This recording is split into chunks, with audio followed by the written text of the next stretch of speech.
Welcome, W.A.S.P Nation. I bid you welcome. The W.A.S.P US tour last year was a huge success with many sold out shows, and now W.A.S.P is preparing for their European tour that begins on March 17th in Manchester, England. The European tour runs through May 18th, ending in Bulgaria. Get your tickets now for the European tour at waspnation.com. Also available for the European tour are meet and greet VIP tickets. Take it from me, this is a great opportunity to get to meet Blackie in person, get a photo with him, get a couple of autographs, and take part in an intimate Q&A session with Blackie Lawless himself. You can also purchase your meet and greet tickets at waspnation.com. And last, don't forget, you can also purchase official W.A.S.P tour merchandise and exclusive classic design t-shirts at waspnation.com. Welcome. I bid you welcome to my music corner of the world. I am Johnny Metal, the Metal Dad, John Clauser, whatever you want to call me. Coming to you live today. Well, maybe not live because this is being pre-recorded, but you get the picture. Right. I got my co-host, my co-captain, my fellow wild one of all ages, my fellow manimal, my fellow headless child, John the Music Nut. How are you doing today, brother? I'm doing great, brother. How about you? I'm really looking forward to this one. Oh, this is gonna be good. It's gonna be good. This was love me some Headless Children. Yeah, we're gonna be anybody's wondering. This is what we're talking about today, folks. This was a game changer. This was a big time game changer. So let's get into some details about Headless Children here. So we get, of course, at the end of Live at the Raw, we lose Steve Riley. He goes off to LA Guns. So Blackie's looking for a drummer. Well, there was an old buddy of his that's been, at the time he was in this other little band that who was off banging their heads because they were trying to get their mental health up and going. They were helping us feel the noise. They were showing us how crazy they were. Yes, I'm talking about Frankie Banali of Quiet Riot. So Frankie comes in, and I'll tell you what, I'm just going to give this part away. If Frankie Banali in W.A.S.P was not a match made in heaven, I don't know what is. I absolutely love Frankie on this, but I don't want to get ahead of myself on this. So different.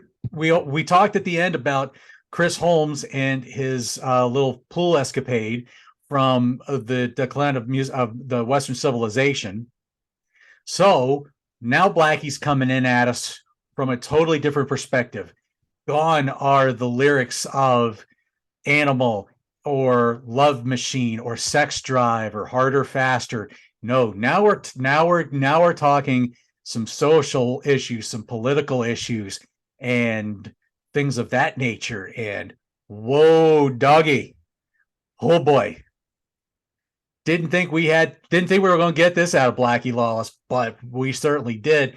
And that seems to be a pretty much the trajectory he would stay on.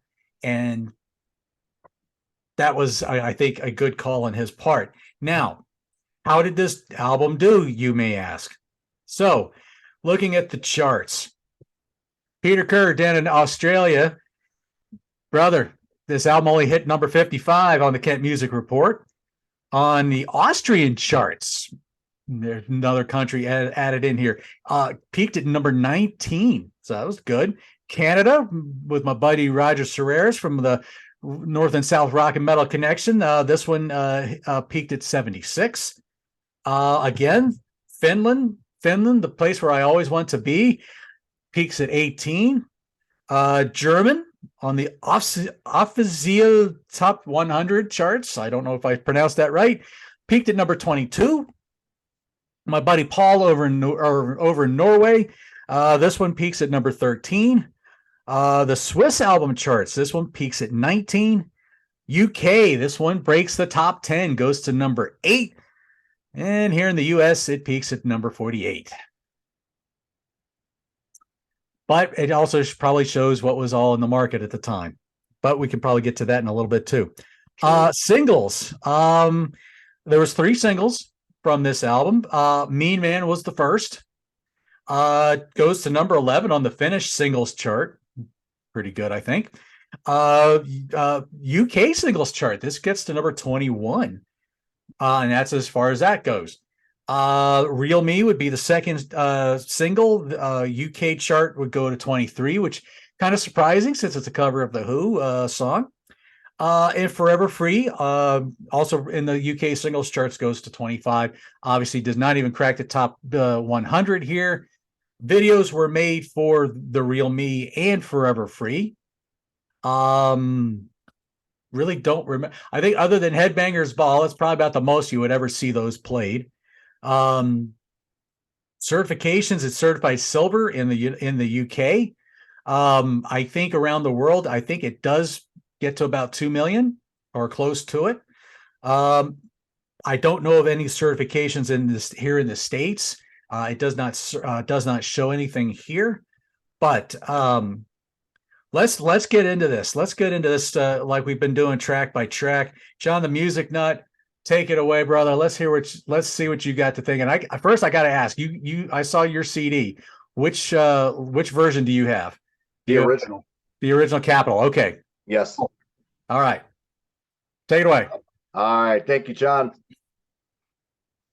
So I was kind of falling out of W.A.S.P music by the time this album came out. But I did buy this as soon as I heard The Real Me, saw the video. And the reviews were really positive on this. I gave it a shot. And I love this album, and I've loved it since I bought it in April of 1989 when it came out. In April of 1989, I was a senior in high school. And every morning, and my family just had to deal with it, I would wake up to about 4 songs off a CD. I had a single CD player back then as part of a stereo system. And those last 2 months before I graduated, I would play 2 CDs before I would go between 2 CDs before I get my butt out of bed and go to school. One of them was the Cult's Sonic Temple, and I would pick the 4 heaviest songs on the album. And the other was this bad boy, and I'd listen to the first 4 songs on the CD. That was the ritual until I got the cap and gown. This album was a game changer for W.A.S.P. They became a better band, a more mature band, a more musical band. They blew me away with this one. The first side of this album, to me, for W.A.S.P, is like the first side of Moving Pictures is to Rush. Flawless. Even if there is a cover. But I think there's a lot of bands about that. You could say that. But to me, and a lot of people would say that first half of Moving Pictures is flawless. To me, the first half of Headless Children is W.A.S.P's moment, just like it would have been for Rush. Now, the secret weapon here was Ken Hensley. Mm-hmm. He added piano and keyboards to a lot of these tracks. And Blackie gives a big shout out to him in the liner notes on here. He added so much to these songs, getting that feel. And Frankie Banali's drumming. You listen to Quiet Ride's drumming, he's very solid on those albums. If you really want to hear Frankie Banali at his best, rest in peace, Frankie. And rest in peace, Ken Hensley, too. Check out this album and the next one, too, which we'll talk about next week. Mm-hmm. The Heretic is starts out with a slow burn with that keyboard in the background, and it just builds the momentum until Blackie kicks in with that vocal. and it takes you on a ride. It is a fantastic track. And when it really gets better is when they go through the main theme and the second bridge, and then the song stops, and then it goes into Chris Holmes's guitar riff.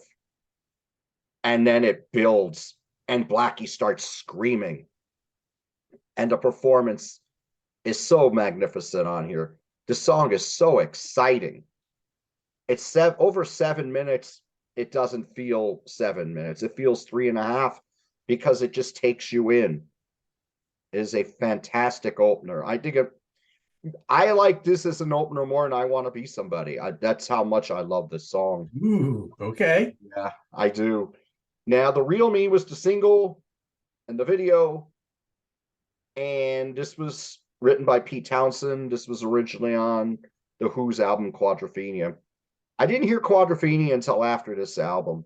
I actually did own Tommy on cassette at this point, though. Okay. Yeah, and I think I bought Who's Next right around the same time on CD. They do a wonderful version of The Real Me. It's hard to say if it's better because they're both great, but it's probably their best cover. Let's put it that way. And it adds to the spirit of the album. It's a great track. Mm-hmm.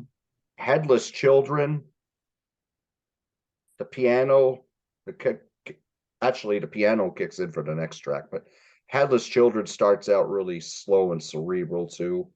But there you have Ken Hensley's keyboards driving it, and then it goes into the main chugging riff.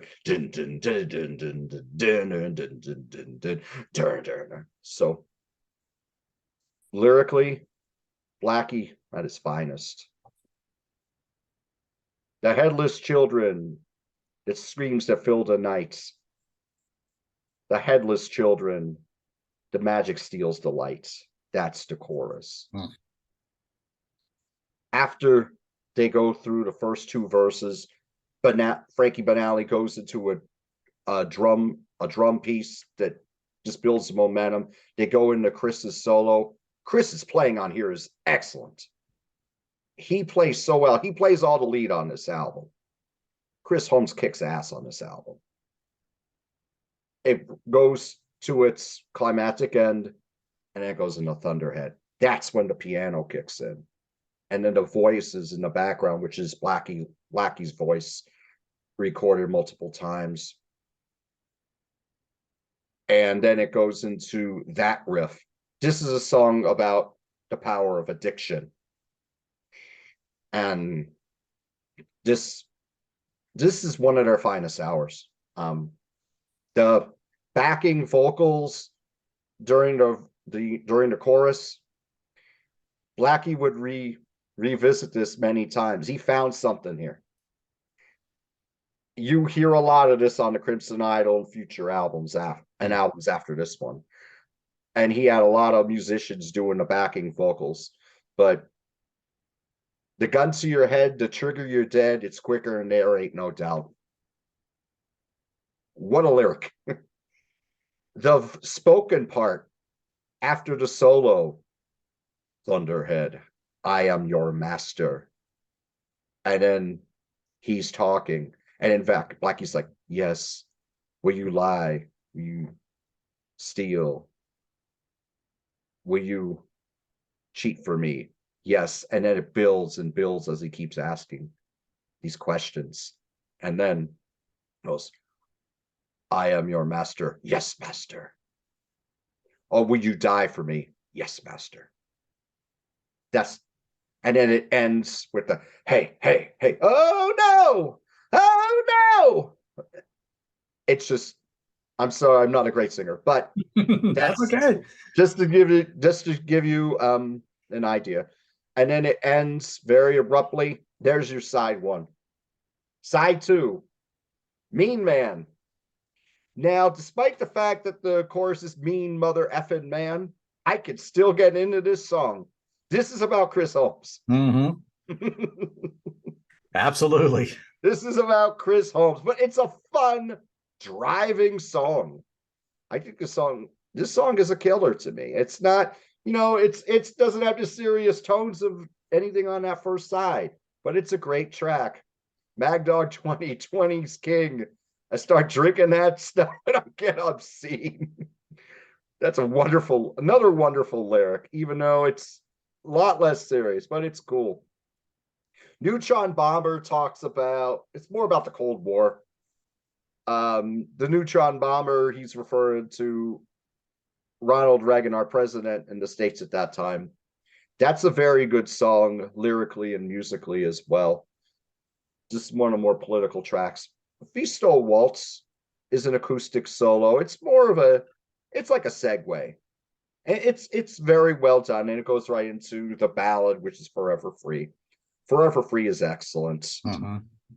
Blackie's vocal on here and lyric are very tender. And then he goes into they go into the chorus, and then it builds in momentum during the solo. But before the solo, it builds in momentum, and then Blackie starts singing more into his natural voice. And then it builds great solo, and then it gets really soft and then loud at the end. It's a wonderful song. I'm surprised it didn't get more love here in the States, because it's a wonderful track. It was something different for W.A.S.P at that time. They weren't known for people didn't think they could pull a ballad off after what they did on those first three albums. I mean, we've talked about Sleeping in the Fire and Cries in the Night, but Forever Free had this tenderness about it, this beauty that those tracks didn't quite have, as much as I like them. This was an excellent track. Maneater's pretty good. The last two tracks aren't as strong as what comes before it, but they're not duds either. They're still very good. Maneater's a driving rocker, which is very good. Rebel in the FDG, I like a little more in Maneater. That's an excellent closer. It's a cool anthem. And that's the end of the album.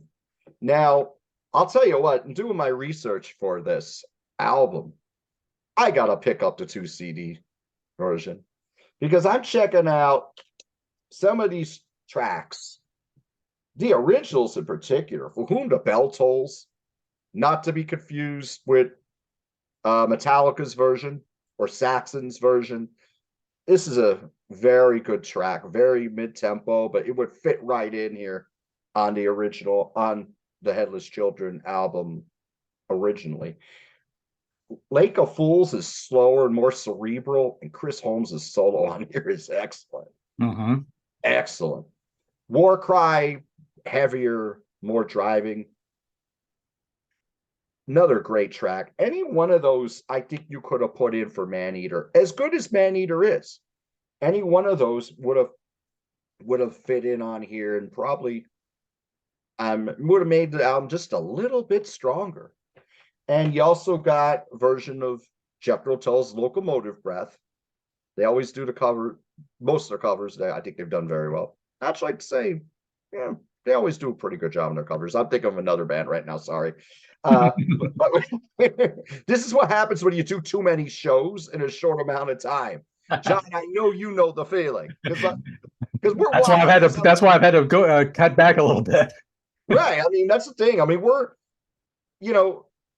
I'm here, and like, you see us on the Contrarians, you see us on Rock Daydream Nation, Grant's Rock Warehouse. We're all over the place, but so sometimes you get things a little bit mixed up. But we got live versions of Love Machine and Blind in Texas from Hammersmith Odeon on here as well. They're very good. And just to let you know, on the touring end, similar to Live in a Raw, Inside the Electric Circus, they were playing. Well, one thing I do want to emphasize, and I understand it, they played a lot of the shows in Europe on this tour.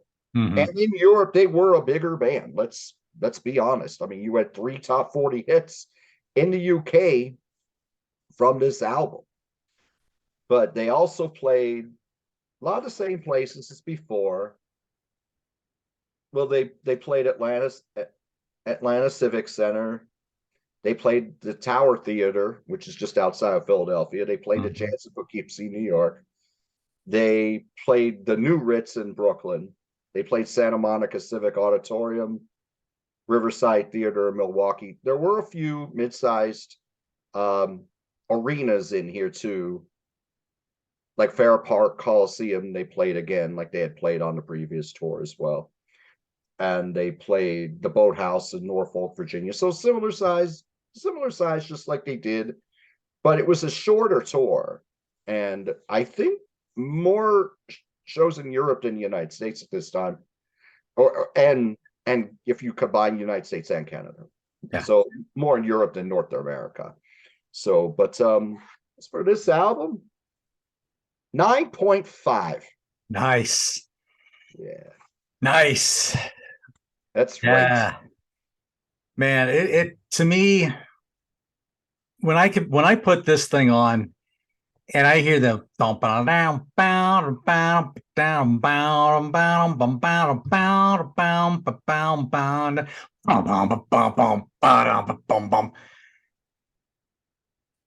I'm like in a totally different world at this point because I'm just transformed. I'm like I'm in the arena as I'm hearing this track starting, and I'm air drumming, I'm headbanging. I'm in the car driving. I probably shouldn't be doing all that stuff while I'm driving, but here it is. It's what, almost 34 years now since this album came out, Yeah, and this album still has that effect on me. Anytime I listen to that opening track, Heretic, what an epic beginning to an album.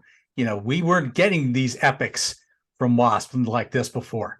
So right. most of the tracks have always been 3 to 5 minutes at the most. So this was probably one of the more longer tracks we were getting from the band at this point. So and again, you emphasize Chris Holmes is just all over this thing. I mean, I'm listening to this thing and I'm like hearing all kinds of overdubs and just there must have been at least 3 or 4, 5 overdubs of lead guitar during some of those sections. But yeah, I mean, Heretic, Lost Child, just an amazing kickoff. Again, you get Frankie Banali on the drums.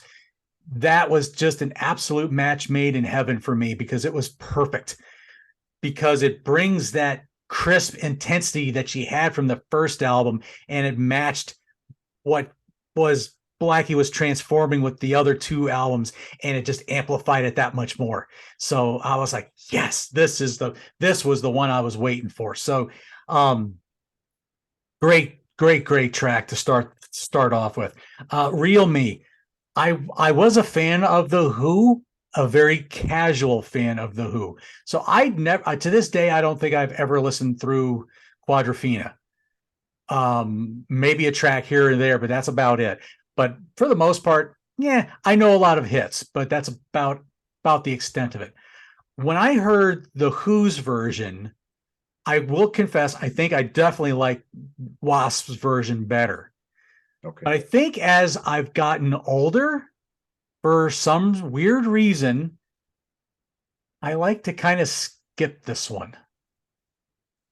Maybe it's just kind of gotten old to me. I don't know. Okay. But it's still a fantastic version. We got to see it live paired with Animal, which my theory of that is he does Animal. That was him before. He sings The Real Me, which is probably maybe in his way a closer description to how he really is now. Right. I ended up at the preacher full of lies and hate. I think I scared him a little. So he showed me to the golden gate. Maybe I don't know. Maybe that's why he paired it with Animal. I don't know. It worked for me. So it was great to hear that song. So now I'm not so bad. It doesn't bother me so much. Headless Children. Father, come save us from this madness we're under. God of creation, are we blind? For some here are slaves that worship guns that spit thunder. The children that you've made have lost their minds. You think he had just written this for 2023? Because they ain't much different. it Right. the people of this earth ain't much different than they were in 1989 or 88 whenever he wrote this song. This song is oh my goodness, another just amazing track. Again, all the haunting lyrics and the haunting of effects he does, and then again you get this crazy guitar thing at the end to drive it out. And I can only imagine what it was like to be at those rehearsals as they're going through this stuff. It was just amazing. Um, Again, just another very powerful song. You lead into Thunderhead with that somber beginning, and of course, let's go back to Headless Children again. You get Ken Hensley's organ playing, which leads off that dun dun dun down, bum, bum, bum, bum. Right. You get that, and it's like it just made so it works so well together. You're right. Kent Hensley was an absolute secret weapon on this album. Mm-hmm. So when he gets into Thunderhead, you get that nice little piano intro, and then you hear Blackie sing whatever it was he's saying. I can see you're a man with a problem. I don't know. I'm not sure exactly what he's saying in there, but Right. again, this song, yes, it speaks about addiction. Maybe I think mostly about heroin addiction. But I mean, again, when you get to that Thunderhead, would you die for me? Yes, again, that's what addictions do to you. If you have never lived through addiction, whether it's booze, whether it's drugs, whether it's whatever you're addicted to, it addictions will get a hold of you and they won't let go of you. They really do tend to reign over you, and to a point where you can't let go sometimes. And it's hard. It's hard letting go of those addictions. Thunderhead, I think, is a great example of that. But I mean, let's look at some of the name. I want to look at a couple names here on the background vocals that at least they mention on Wikipedia. Of course, you got Lita Ford at the time, Mrs. Chris Holmes. Yeah, You that's also true. got a fellow by the name of Jimmy Image. Now, Jimmy Image, if my memory serves me correctly, was a member of Sister Okay. from W.A.S.P's old days. I don't think Jimmy's with us anymore. I believe he has passed on within the last few years. But there's a number of other people but those names were ones that jumped out at me. So I thought it was nice that he got Jimmy Image to come back, because again, that's going back to the Sister days. So that was a nice little reunion of sorts for them. So that was pretty cool. Yes. So now we get to side two. We get Mean Man. Blackie's ode to Chris Holmes himself with the single of him with Chris smoking a cigar. He's got the bottle of booze in his hand. He's got this frame of a motorcycle, and it looks like he's been working on it for a while. He's all greasy and grubby looking. But boy, I'll tell you what, if that song doesn't Mad Dog 20, like you said, Mad Dog 2020 is king. Drink that stuff and start getting obscene. Oh my goodness. Uh, Great song, great riff. Does tend to be one I tend to skip over a little bit, but I still dig it. It's a great track. We get into Neutron Bomber with that again, that thunderous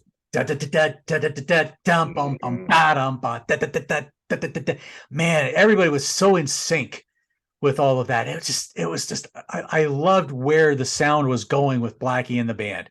It was just it took it to a totally different level that was not heard of anywhere on Inside the Electric Circus, and pretty much anything on Last Command, as far as I was concerned. Again, great track, great lead work, great drums, great everything on this song. Mephisto Waltz, beautiful segue into Forever Free. Actually, rather easy to play on guitar, at least for me anyway. I love playing it.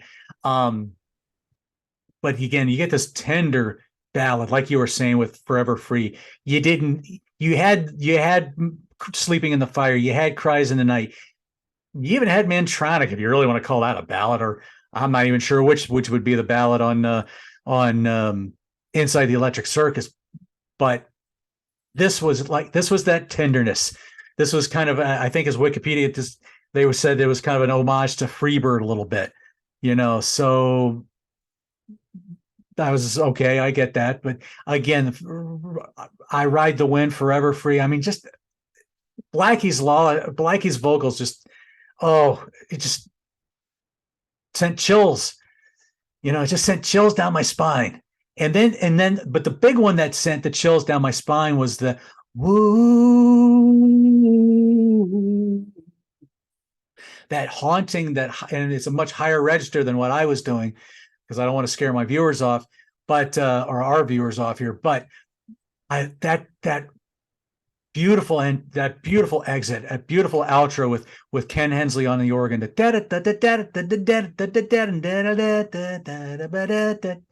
Beautiful, and beautiful outro. Song should have done criminally better than it did, and it's a shame that by 1989 there was such a glut of stuff coming out of LA and everywhere else in the world that everybody was just fighting just to get on the radio at that point. Maneater, another, again, you're kind of starting to wind down a little bit at this point. You're almost like out of steam at this point, but still a great track. Rebel in the FDG, kind of I guess a song just kind of where he still stood, the effing decadent generation, and it's still a strong ending song. You get to the B-sides of this, you get Jethro Tull's, of course, Locomotive Breath, as we mentioned. Strong cover. The only thing for me is I feel like Chris's solo is a little plugged in. I don't know. It just that's the only thing I kind of didn't like too much about it. It's still not bad, but it just seemed plugged into me. It didn't really seem perfect for a perfect solo for the song. But I still thought it was a great version. Blackie singing a totally different kind of style. You didn't have that raspiness. It was really more of a straight singing style almost. But still a strong song. For Whom the Bell Tolls. Now, you're gonna hear this again in a little bit. So I'm just gonna stop there for the time being. Lake of Fools, that slower kind of dirgier feeling that has its moments. Sometimes it kind of meanders a little bit, but still not a bad track. I still like a lot of what they did in this song. War Cry for me could have been the one that could have taken the place of Maneater. I love that. I love that riff. That whole song, just to me, everything works great in that song. So that's perfect for me. The live versions of Love Machine and Blind in Texas from the Hammersmith Odeon, again, it's nice to get those live tracks because, again, for me, I didn't get to see the band live yet at that point. So that was nice to get those little bonus tracks. For me, I think I would also give this a 9.5 pretty easily. It's just an incredible album. I have, again, many memories of listening to this all the time in the car. I think I would eventually get this on cassette, CD, and vinyl. At one point. I was buying the singles. I think I had it all. I had a Mean Man. I had a couple, maybe a version or two of Real Me, and I had a Forever Free. I think my Forever Free opened up and it was like a big poster. So that was pretty cool. Again, great album. Let me see who. Mikey Davis on the engineering and mixing. I think this was produced by Blackie himself. Yes, he was the producer of this one. I mean, just a fine effort, a fine job. But yeah, Chris just absolutely shines on this album. Ken Hensley absolutely shines on this album. Frankie Banali takes the band to a totally different level. Blackie's lyrics go off in a much better place where it makes W.A.S.P a totally dangerous band again. And that was what we've been waiting for. So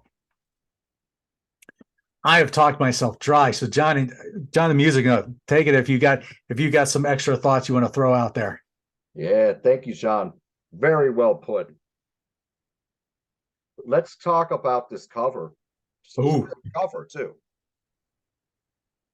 This was based on the cartoon picture of Gateway to Stalingrad by Daniel Fitzpatrick. And in the front here, the people here, you have a lot of world leaders who were more known for the destruction that they caused their people. Benito Mussolini, Joseph Stalin, Adolf Hitler, Pol Pot. They had they had members of the Ku Klux Klan on here. What I read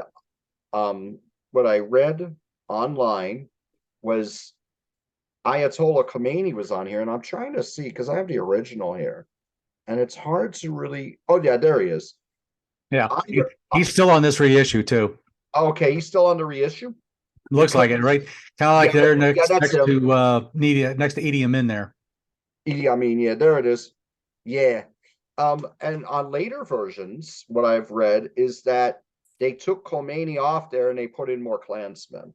Now, I don't have any later versions, but yes, this is an interesting cover compared to what you saw, particularly the last two studio albums, which just featured Blackie himself. So that was very interesting.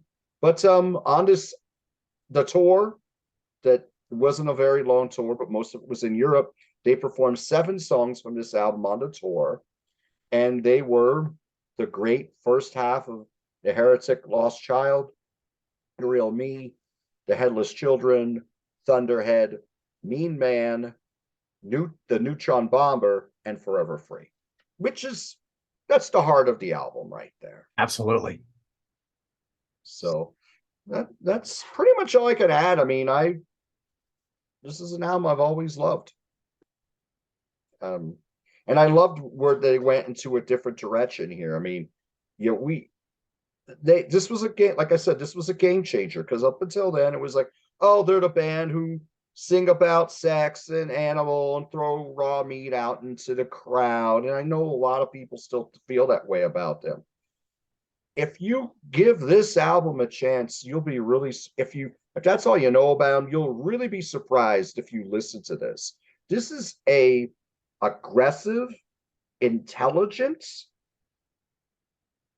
well written, well played album in the heavy metal genre. Absolutely. And it should get more. I mean, we as fans know how great it is, but more people should go and give this album a shot. Check it out. You'll be really surprised how heavy it is, how menacing it could be, the musicianship on here.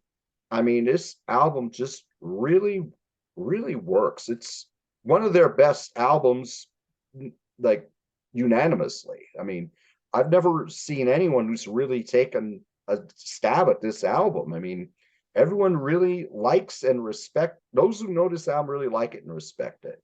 So I think it should get more love than it gets. And I'm wondering if it actually sold enough albums in the United States to get a gold certification. They just never actually certified it. Yeah. Yes, it did fall off the charts after 13 weeks, but I think over time, I think this has probably been a decent seller for them. Blackie said in an interview this was their biggest selling album. I'm thinking he's thinking worldwide because of how they were a lot bigger in Europe. So I'm thinking this might have sold 500,000 copies in the United States. Yeah. And it deserves that gold certification. Yeah. And I think to kind of bounce off your thought about, oh, that's that band that sings about sex and whatever. Well, that was a lot of those 80s bands back then, Sure. and I think as the styles were changing, you had a lot of glut of that kind of, everybody wanted to sound like Motley Crue or wanted to sound like Rat, or everybody wanted to sound like Aerosmith, which, well, of course, everyone wanted to sound like Aerosmith. And then they're like, okay, well, now we want to sound like Quiet Riot. We want to sound like Motley Crue. We want to sound like Rat. We want to sound like Poison. When then Guns N' Roses come out, well, now we got to sound like Guns N' Roses. We got to sound like this.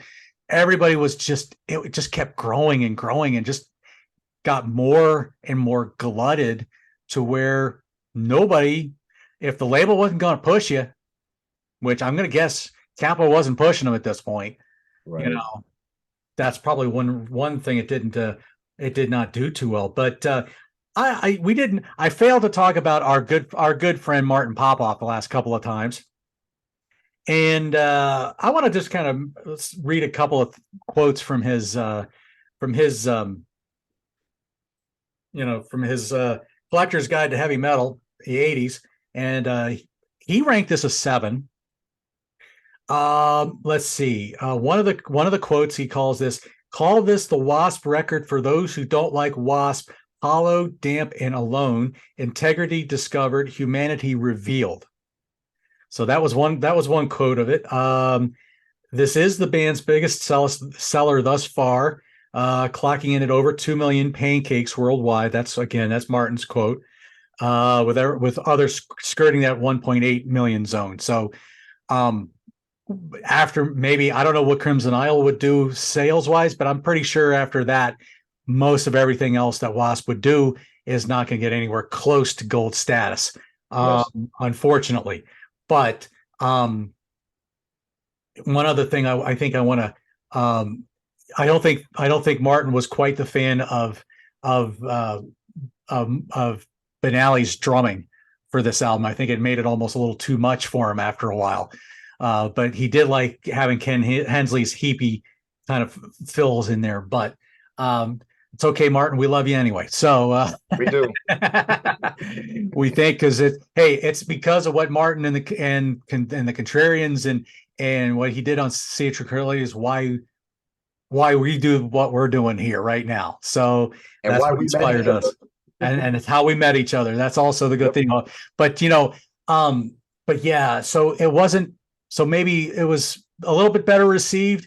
But again, at that time, and I don't have stats of what else was coming out that year, but 1989, there was so much coming out at that point. Everybody was coming out with something, looking for that next, top 40 radio certainly wasn't playing this kind of stuff. And they certainly weren't going to touch Forever Free. So, again, you have a label that's not backing you, which isn't getting out to the fans. You don't have this, you're not getting on a monumental tour, which is not going to help the album sales either. So they did the best they could with what they had. And they still, as far as I'm concerned, a very strong effort. I still love this to this day, almost 34 years later. But then we have what'll be coming next week. Yes, we certainly Oh do. boy. Yeah, I'm just going to leave it at that.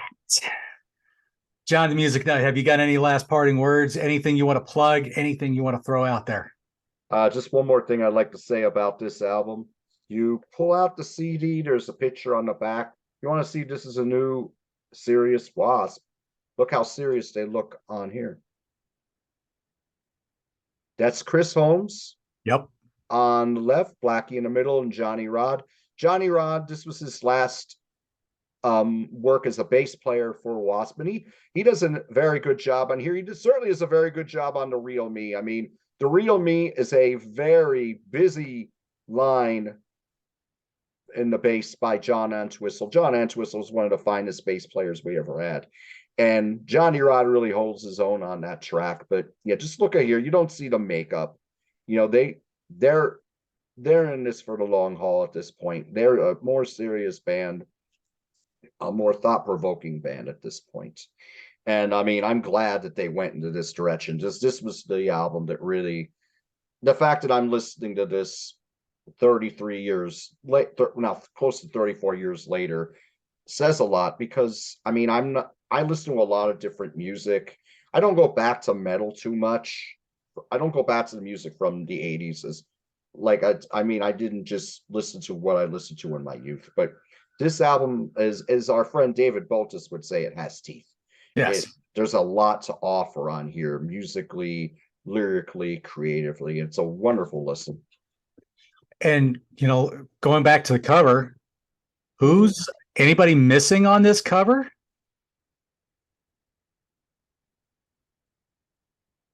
No Blackie on the front cover. That's true. Like, yeah, that's true. No Blackie.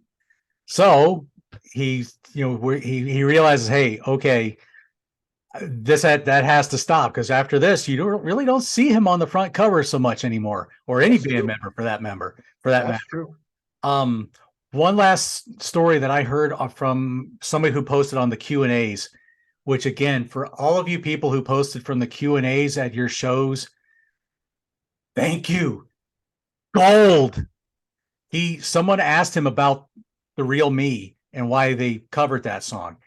And he said when they were doing rehearsals for Headless, they had Real Me. I think they were looked at Behind Blue Eyes, and he mentioned he said a couple of other tracks, and I can't remember what they were.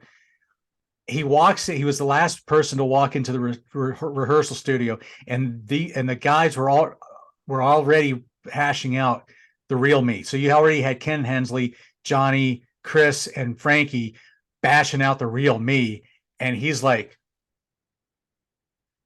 we got our cover track. There's no need in doing the others. This is Yeah. it. This is it. He said when he first heard these guys running through that that made his mind up. There was no doubt in his mind. That was it, because it was an absolute train coming his way, hearing what he was hearing. And it's evident when you listen to this. It's an amazing, it is really does a well done cover. And those guys really nailed it. So, oh, Father, come save us from this madness we're under. And we're still under 34 years later. You got to love it. So, folks, W.A.S.P Nation, what did you guys think? Tell me about Headless Children. What are your memories? What are your thoughts on it? If you're a new fan, like Chase, like I mentioned last week, have you gotten to this? What are you thinking about this album? Give me your thoughts. Let's be interactive in the comments section. Like, share, subscribe. You know all the YouTube lingo. We say it every week, but we thank you for listening and watching and tuning into these things, listening to us go on about these things. We love this band. I personally, I know I love this band. You all probably see me jumping out of my skin sometimes, but it's a pleasure to get to do this for a band that I have personally loved for a long, long time. And I'm thankful for my co-pilot here, John, the music nut, to be on the ride with me. So thank you, brother, for doing this with me. Thank you, John. Until next week, when we get Crimson. See you soon.